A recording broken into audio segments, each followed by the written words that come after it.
and welcome to the Fraternal Outdoors Hot Mic series. Hot Mic episodes are loosely edited grab bag of audio clips that were either segments of attempted regular episodes that didn't work out, or in some cases, it's just a live clip of us having an organic chat around the bonfire or in a truck, and someone decided to hit the record button. These are fun to listen back to because sometimes we don't even have a clue the mic is hot. Hope you enjoy, and on with the show.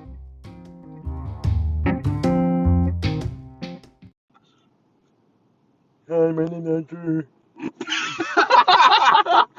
that's how it begins. Welcome to the Fraternal Outdoors podcast. We're tuning in live from the trailhead.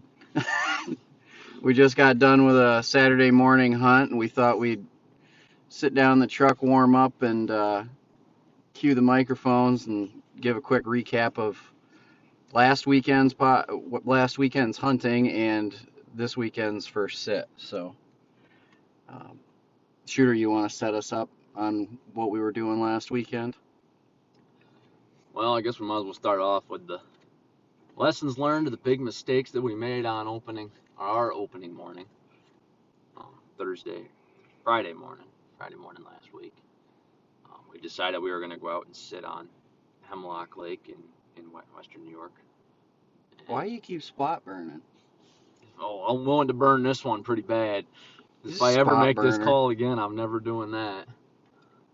Our blind only got wrecked by the same dog 2 days in a row. It's only happened just those 2 days. It's all right. We don't have a dog. Oh, I didn't say it was our dog that wrecked our blind. So I don't know. I guess I could pick this up. Lesson number 1: don't always trust your scouting map, even though the scouting map looks great on the map. Sometimes you get there and there's no water there. Other times you get there and there's no land there, as we found out on Friday morning. Just because there's cattails doesn't mean there's not 4 feet of the soupiest, nastiest stuff on planet Earth. So that's what we set up in on Friday morning after we hiked 375 odd yards through the nastiest stuff on Earth. Thanks, Disney. We did bring the kayak. It just didn't do us a whole lot of good. It didn't really help. A mud runner. Yeah, it was effectively a sled for most of that. But we'd gone far enough that we decided we were going to make a go of it, come hell or high water. So we did sit. Heard some wood ducks in the morning, well before shooting light, and once we got legal shooting light, it was primarily sky rats and some diver ducks that were way too far off to do anything about. After that we pulled out and started doing some scouting and took a harder look at what we had figured was going to be our B location from that morning. And learning from our mistake, we decided to take the kayak out, and we actually floated out to it. We sat it in the evening just to say we did mostly, but we made sure that we made sure with a dry run that everything would work the next morning.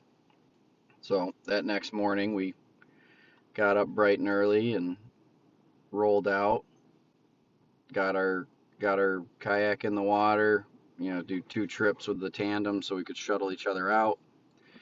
And then we started sitting the morning on a small decoy spread on a little out jut of reeded ground near some little islands on a mid-sized pond. And wasn't a bad spread. We did have some ducks coming overhead. We had one hen right at first light plop right on the decoys just right off the bat. Kind of a little by surprise because we didn't see her come in. Mm-hmm. I managed to pull off a shot at her, but it was a little late and it was under her as she was coming up off the water. So I could have gotten a shot off on her, but the inexperience that took a little bit for me to properly identify it as a mallard hen.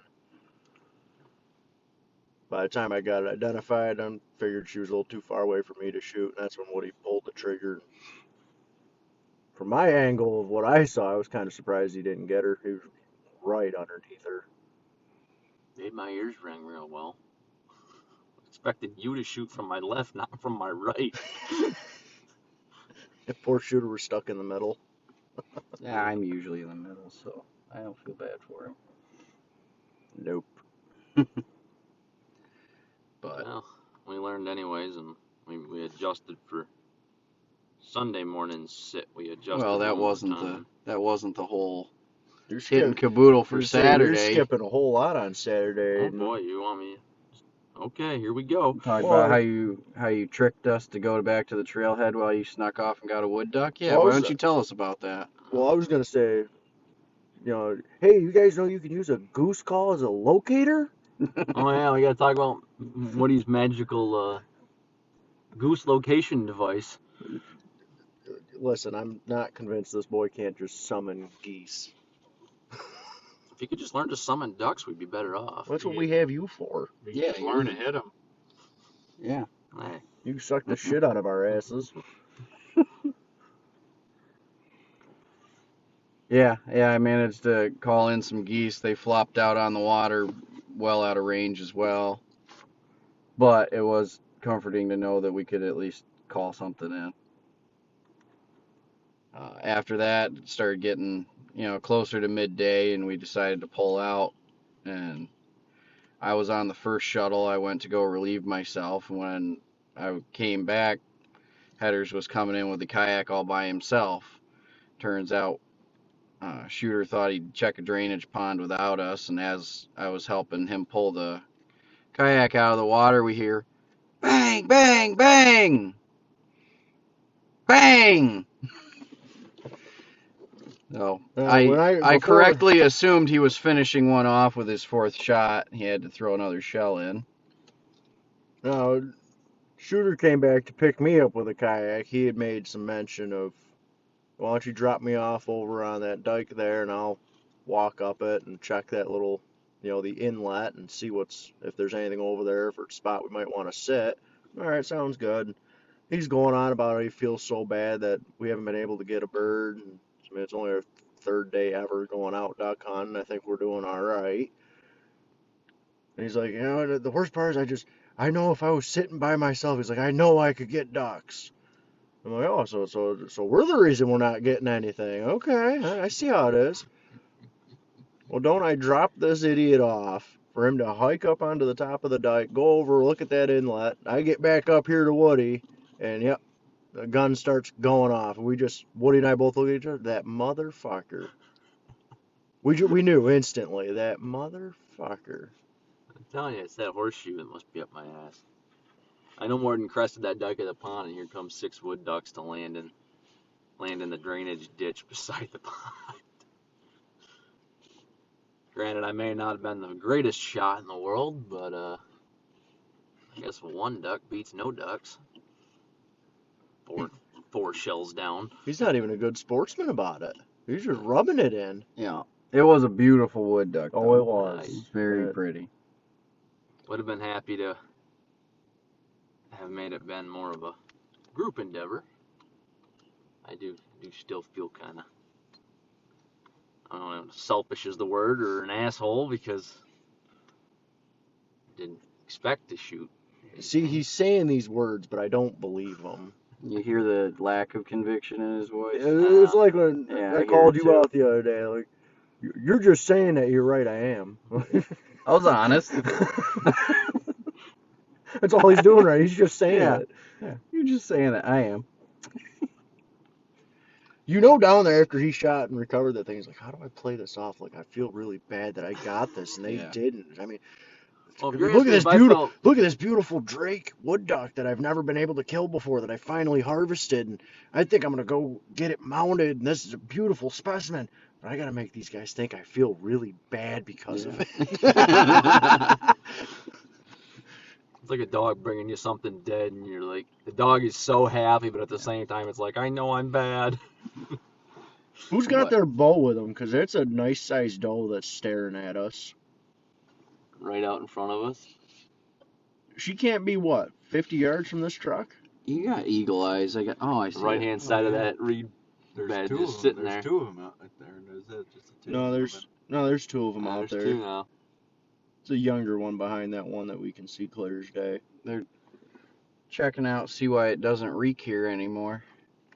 So we're at the same trailhead we were at last weekend, and if you listen to our prior podcast, you'll hear us complaining about somebody had left some deer carcasses at the trailhead. And upon closer inspection, going in the weeds to take a leak, we'd also discovered people had dumped tires here. And this weekend we were super pleased, and I got to shout out the New York DEC because I'm sure there was nobody else who did this. They came and they cleaned up the carcasses, and while they were at it, they picked up those tires. So, that's your tax dollars at work. And if it wasn't the people, the DEC is fixing other people's, shortcomings because none of that should be here. Yeah. None of that should have been at the trailhead. That was assholes, Yeah. for lack of a nicer way to put it on the tip of my tongue here. Yeah. It's assholes that do that kind of stuff. Dumping tires at the trailhead because they are too lazy or too cheap to take care of it the proper way. It's $3 a tire to get rid of them. And dumping the carcass is just pure lazy. Just leaving it at the trailhead. Yeah, You I could don't mind if you leave the carcass, but at least drag it off into into the tall weeds. Get it off of a heavily traveled area because you could tell it was literally taking down. It was literally taking parking spaces. It was. You had deer carcasses taking parking spaces and affecting my constitution Sunday morning. That wasn't the only thing that was affecting your constitution. Yeah, you were just hungover, I think. Well, it's not entirely my fault. I would have been fine if I hadn't caught a whiff of those carcasses. You keep saying that. I was fine. I know I was fine because I was trying to prank Headers by telling his Alexa to come off with rap music at 2:30 p.m. when I knew he'd be home and I'd be gone. Alexa wouldn't listen to me. But I know I must not have been that hungover if I was in the pranking mood. Therefore, it was the carcass that made me gag. Well, the best part about that is like I know if I get a whiff of that carcass, I'm gonna lose it. I think they heard us. Look at them run. There's 3 of them. I wasn't lying. I knew if I got a whiff of that thing, I'd smelt it before the previous days we've been parking here. I just didn't think it'd be that instantaneous. You should have said, I got a whiff of it, I'm gonna go. I hadn't gotten a whiff of it when I started saying that. I no more than finished my sentence, and I did get a whiff of it, and that was awful. So that brings us up to what, Sunday morning? That's when that happened. Well, leading into Sunday morning a little bit more, I'll say that our observations, we were seeing a lot more activity at this second location, but it wasn't on the side of the pond we were at. We had set up for the wind, so that they could be landing into the wind the way we thought they would. But we were set up for the wind. We were kind of on our first spot we picked on this pond. We're kind of set up midway down it, so they had the option if the wind changed, it could come from either direction, and we'd be all squared away to do it. Downside is we had the perfect vantage point to watch every bird that flew anywhere near us was coming over the opposite side of the pond. Basically the opposite corner. Yeah. Which is where we chose to sit on Sunday. Great spot to bird watch. Not so great for trying to shoot them. Yeah. So Sunday what we did is that end was a lot easier to get to walking, but with the amount of, the blind and the decoys and things, it was a pretty fair haul to haul all that stuff over, so we still utilized the kayak. And we sent Shooter in the kayak with 90% of the gear, while Headers and I walked down I don't know what you call that, a levee. There's a little piece of land between a drainage ditch and the pond itself that you guys are killing me has with a pretty good this drainage ditch. It's not a drainage ditch. It's the main inlet to the lake. Is it? It is. That's what you call an inlet. I call it ditch. Okay, I'm sorry this lake's not as big as the one you live near. My inlet's a river, so skewing me a little bit here. But yeah, that little levee there between the dike, between the pond and the inlet there, it's got a nice trail to walk down. We just decided we're going to set up right at the far end on the corner of it, Right where they were flying over on facing Saturday. into the pond. And, we had good landmarks from the previous day. We knew exactly where they were flying over, what trees they kept circling around. Like, you know what? We might be shooting ourselves in the feet here by putting our, not giving us quite a wide open view to see them coming. We're limiting our sight distance for sure, but if we see them, they're going to be right on top of us. And they were. Yeah, we had a lot of birds come through, just not at the closeness we needed to pull the trigger, really. Yeah. Well, that's partially true. There was a couple instances. You where and it was, I, both yeah, you and I, Saturday and Sunday, we had a couple of instances where we should have had ducks yeah, down on the ground, but we turned and went towards the inlet for a little bit before we called it a day, and we kicked up some wood ducks, but they came up fast and shot out, and by the time we had gotten a positive ID, they were already just out of range. yeah, which, keep in mind, shooters hunted, what were you saying the other night, 1 or 2 seasons? More than what we've hunted together. So, Yeah, I don't that's have a lot of extra. Yeah, that's what I'm saying. That Woody and I mean, this is grand total. This is our fourth or fifth day. That day would have been our third, right? Yeah, that would have been our That would third. have been our third time actually duck hunting. Yeah, so collectively, the lack of experience between the three or four of us, we're all pretty new to this, trying to just figure it out on our own.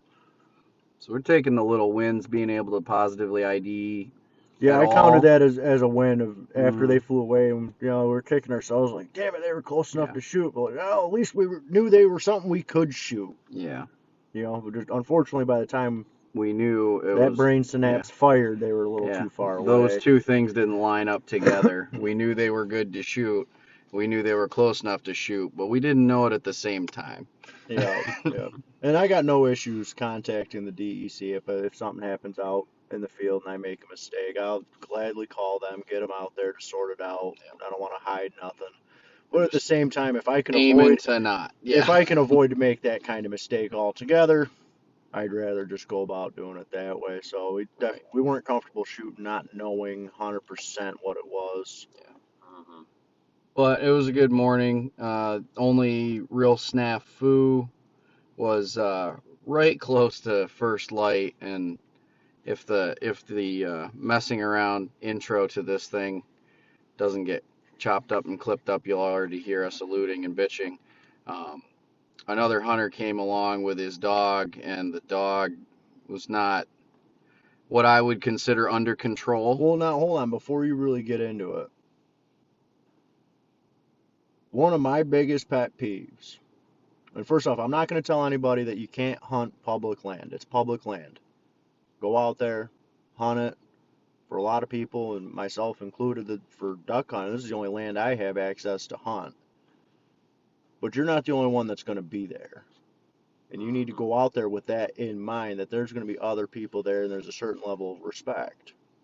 Now, maybe I'm wrong, but in all of my teachings of hunting, both deer, especially turkey, and I've come to learn with waterfowl, you want to be out there and set up pretty early. So that way you have by the time you're done setting up, you got half hour to 45 minutes to an hour to kind of let everything go back to being quiet, calm, and still from all of you throwing your decoys and setting up your blind or whatever. Shining lights everywhere. So if you're going to go out and hunt public land, I feel it would be in the best interest of not only you, but potentially somebody else that could already be out there hunting, that you should not show up 10 minutes to legal shooting light. Especially if there's another vehicle already parked at that trailhead. Because somebody has probably already been out there for an hour and a half, 2 hours, doing what you should have been doing. Putting in the effort. Sorry, I didn't mean to hijack that from you. But no. So that's what this guy did. He showed up 10 minutes to shooting light. We were there early. We were set up. Shooter just basically sat down to his coffee. from getting the decoys just the way he wanted them. He'd set up a jerk rig for this morning for the decoys. You know, did a little extra effort. We put out more decoys this morning. We figured go big or go home for the last morning. And yeah, the guy pulled into the trailhead about 10 minutes early, and his dog bombed into our blind and started pulling stuff down and knocking things over. Ran through our jerk Ran rigs. through said jerk rig and pulled the decoys damn near to shore. And then wouldn't leave. Right at legal shooting light, basically. Oh, yeah. Maybe a couple minutes before legal. So, and then decided he wanted to hang out. The owner was hundreds of yards away. So Adam kindly walked him back, and the man said nothing and turned the other way. Yeah, the dog went from me to him, and I was getting ready to say something to the guy, and I was pretty upset. I mean, we just spent half hour, 45 minutes getting all set up, and the dog just almost tore it all down completely. So I was going to exchange some words with him, and that guy just grabbed a hold of the collar of his dog, and he turned right on his heels, and he looked like he was walking at a pretty brisk pace away from me. I'm like, well, I'm sure he knows we're pretty upset. At least we thought. Yeah. Or so we thought. So, like, you know, we pretty much summed up that trip, that Sunday hunt. So we picked up after that and called it a weekend. We got our 3 days of hunting in. We were pretty happy with the learning experience. You know, you always be more happy to have more birds on the ground, but you know, we're pretty optimistic at this point that we're learning, we're picking up some skills, and eventually we're going to get to where we can get birds consistently. At least that's the goal. Especially the identifying. I mean, you get to the point where you can just look up and go, yeah, Drake Mallet, boom. Yeah. So this weekend we decided that we'd hit the same spot. Well, we decided we were going to check another spot, so we parked at a separate trailhead, got up even earlier, checked a separate trailhead, we got our bibs on, and we got ready to roll. Well, Shooter went ahead and checked, and to verify his scouting map. Yeah, per his checking, we felt like it wasn't a viable option. And we decided plan B was definitely to go right back where we were that Sunday. Yeah. So we went same spot, same corner of the pond, same blind setup, similar decoy run, minus the jerk rig. And just as everything else was the same, in the same fashion, that guy showed up 10 minutes before legal shooting light. And about 2 minutes after he pulled into the drive. And didn't his dog go right through our blind? And this time he ripped it and got tangled and almost drowned himself. So this time Shooter walked him back and did exchange some choice words with the owner of this dog.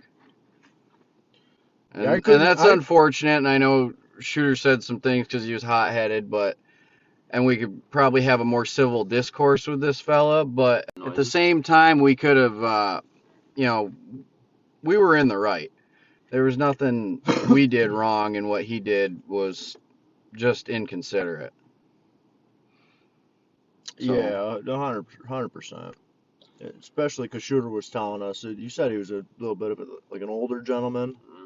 This isn't a new kid that doesn't know better. This is a gentleman that clearly should know better and should even if not in charge of his dog, there should be a certain amount of understanding that when you're hunting public land and your dog doesn't stay close, that maybe you keep an eye on him for the next couple of trips when you go out, just to be sure that you're not repeat offending. And the fact that it happened to be a repeat offense on the exact same group is really kind of poor on that gentleman's ability to control his dog. Yeah. Well, it's that poor luck that probably brought your wrath a little bit as well, because when it got us all hot. It didn't help that, I mean, before that happened, when we got out there, we're all joking about it. Hey, how funny would it be if that dog came tearing through here again? And I think turns out it's not funny. I think we all knew as soon as we saw those lights pull up, I'm like, hey, somebody's just pulling in up at the trailhead, because you can see the cars driving down the road with their lights on and stuff. And you can't hear them. pull you in. can't really see the trailhead, but you can kind of see the road and people pulling in and stuff. I'm like, hey, I think somebody's pulling in. I guess better late than never, but I mean, we're getting pretty close to go time here. So that kind of upset me a little bit, but hey, if they don't come down this far and they don't disturb me, then I don't really care. And then it couldn't have been 2 or 3 minutes after that. That dog was at the little pathway that led down to where we had our blind set up, and I'm like, you have got to be fucking kidding me. And then just all hell broke loose. And I think that, like I said, we were joking about it before, but when that dog showed up, we all went from 0 to 100, like right now. And he did leash his dog after that, both coming in the rest of the way because he went past us and went deeper. And then when he came out, because he didn't stay as late as we did, he had it leashed, which I was thankful for. Yeah. But it is what it is. Now, the rest of the morning was pretty good. And success is how you measure it. I would still call it successful in the fact that I pulled the trigger today and the gun went bang, so that's a success. We got set up in a place. It went bang most of the time. Yeah. Wouldn't be a hunting outing if one of our guns didn't function correctly. I can't wait for the day that your gun's the one that doesn't function correctly. And forgetting the lock to your gun lock the first day we went out, that doesn't count. Well, yeah, so we were happy with the spot. We had some goose think about it, not commit, but we had a lot of flyovers with some ducks in range, at least 2 good flocks, a few at further distances that we weren't able to take shots on, but we did get 2 flybys that we could actually take shots on, and we did. We weren't successful in actually making contact, but we got some shots off, and we got some boosted morale that we're at least getting into the ducks. So more right than before. Yeah. Count it that way. Yeah, I feel more confident than ever that we're going to have better and better days. Well, and based off of our outing last weekend, I was very unsure of like ranges. I mean, every time I've shot a shotgun, it's been on a flat range with marked yardages, and you kind of know. You're like, oh yeah, I know exactly what that is. And you're watching something flying at you, above you, away from you, and across in front of you. I mean, there's really no way to know exactly how far away it is. I think I can get it. Unfortunately, me, I err on the side of caution. I think that's too far. So then after, yeah, I do too. So then after you and I kicked those wood ducks up last weekend, and we had our, the delay of identifying them, and then realizing, we're close enough. We could have shot them. And so today, I definitely came up with the confidence of, you know what, I'm at least going to attempt it, because I'd like a clean kill, but if I do just wound it and knock it out of the air, it's going to land in the water. We can hop in the kayak immediately, go out, and finish it off. So I'm like, all right, well, the only way you're going to learn is by trying it. Right. So I definitely was confident in taking more shots today than I was last weekend, for sure. I'm even more so willing to. I think I've been really close. Like, I've been thinking that I need to be really close to these ducks to pull the trigger. Based on the shots I took today, my wad went farther than I thought I could shoot. With that shotgun. Well, my wadding went well past where I thought I could shoot. So yeah, and it's hard. So I know I have more range on that shotgun than I thought I did. When you're looking off the end of the barrel of your shotgun there, and you don't even see the horizon because the object you're shooting is above it. Distance goes out the window, man. Kudos to the guys that can look up at a bird flying by and go, "Quick, that one is at 40 yards." Good for you, man. It looks like a mile to me. That thing's a mile away. Making that judgment call in about 2.5 seconds, you have to decide what is it, and what is it, where is it, and how do I hit it. Yeah. Whew. Yeah. Acquired skill, my ass. That's just pure. Well, yeah, I was excited to see more and have shot opportunities, even though we're not plucking a bird right now while we talk. I'm still very happy that we got out this morning and got doing stuff, and we brought along Archer today as our cinematographer. That's right. Unlike them, I landed all my shots. Camera shots, Yeah. it's way easier. He had to wait for the sun to come out first because he couldn't. I got a couple good ones. I will say it was a hell of experience as I had never hunted before. So it was, even just being there with the group, it was something else to behold. And also, as I live about 4 hours away from all of them, it's very nice that I get the chance to see them whatever crazy activities they drag me to. Either it's a scouting trip, a hunting trip, or staying awake for over 24 hours cooking chicken. So. What are you talking about? We've never done that. What you talking about? It never happened. It's not an all-nighter if you don't start before dark. Speaking of which, I gotta look up what the opener for trout is in Pennsylvania so I can get you guys on the books again. Oh yeah, I'm gonna need to know that ASAP because I'm gonna have It's two probably- little ones show up pretty Uh-huh. shortly there before. So Yeah, I think it'd be around April 14th or something. I think that's when it landed last year. I'll check it, let you guys know. But yeah, so that was today, and then tomorrow we're hoping we got a lead on a private blind that some of Heather's wife's family has access to, and there's some potential that we're going to be able to sit that. which would be really nice because he's not the owner of the blind, but he does have the Access rights. ability, the access right and the authority to grant permission to use it, and he's part of the best way to explain is more like a hunting group or a hunting club of guys that utilize that blind. And the nice thing is the boat's there, a little rowboat for going out to retrieving your birds. All the decoys are already there. We just need to show up, decide how many decoys we want to throw out, and climb back in the blind and go. And everybody I've talked to about this particular blind, they all say it's in the absolute best location. Boy, I'd be happy to use that. That's kind of what we said, especially after last weekend of tramping through all that mud. I mean, I felt bad for Woody and Shooter because the waders they got me for my birthday didn't fit, so we had to wait till this weekend. Happy birthday, by the way. Thank you. It is. Birthday. It is actually Adam's birthday today, We're so recording this on his birthday. Yes, we are. So they're talking about using the kayak as a sled to pull over top all that mud, and there's an extra 200 with all my gear on, 250 pounds inside that kayak that they had to kind of pull through that mud because. well, luckily there was at least enough water to be buoyant. Yes, yeah, thankfully. Yeah. Just barely. Two people it couldn't be. No. Two people we were dragging mud. One person, which it worked out that I could use the back of the boat. I could push you Yeah. and lean on the boat so that I could keep pulling my feet out of the mud. Yeah. So it But- worked out. It definitely type 2 fun there. Oh yeah. We did not have fun in it, but it will be fun to reminisce on in the years to come as our first sight unseen duck hunting outing.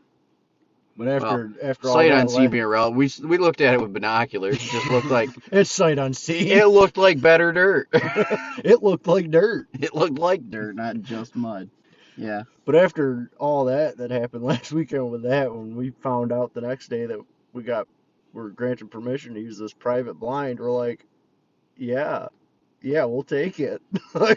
So actually, I got to call the guy here shortly after we get done recording this. He'd asked us for some help, just kind of cleaning out his boat. I don't know. Stringing some line on some decoys. Well, I don't even know that. potentially, I don't know if we need to do that. He mentioned something about decoys, and that could just be as simple as just taking them out of the boat so we can wipe the boat out, put the decoys back in. But anyway, he asked for some help, so we'll go up and give him a hand. And I think both us and the gentleman probably see that as payment for using the blind. We weren't able to get in it today. The other members of his hunting party were sitting in it, but we might be able to try and get in it this evening for an evening hunt if that's what we would like to do. And I do believe we are definitely going to try to get in it tomorrow morning for a quick morning hunt before we all have to show up at my baby shower. Yeah. But that's the Note to any and all of our listeners: plan your pregnancies Around hunting season? around hunting season. Well, it's a great time to find out you're pregnant. It's not a great time to be planning the gender reveal and the baby shower and oh crap, I gotta set up the nursery and yeah, no, hunting season's the wrong time to be doing all of that. That's all right. They're actually gonna come out after late season. So, That is true. That is true. That is true. so you'll be fine. That is true. You'll have landed them in a good spot. I landed them just on the early edge of. I got them in August, pushing September with Harper 23rd. That's smart. Yours were born when licenses go on sale. Yeah. It's fine. Until next time, it's Fraternal Outdoors Podcast. Thanks.